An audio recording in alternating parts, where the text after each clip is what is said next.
Alright, so this is my Google Keep that I have.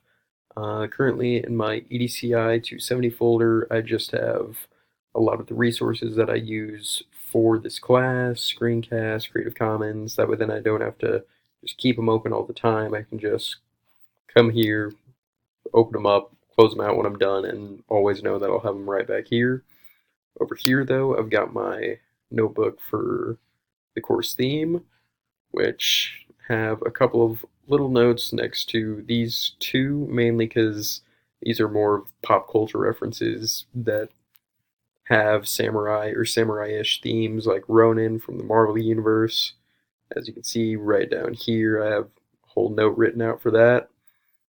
And then over here, Sekiro was a video game that was released this year, and it takes place during the era that samurai ruled over Japan.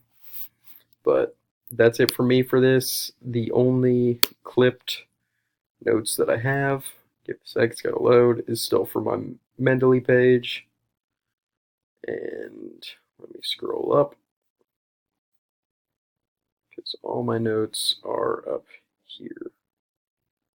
If it would load. There we go.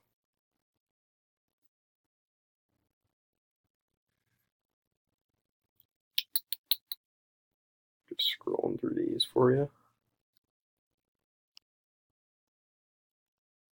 Then just my comment about Matthew Perry and his gunboat diplomacy during what was towards the end of the Tokugawa era. But that's it for me.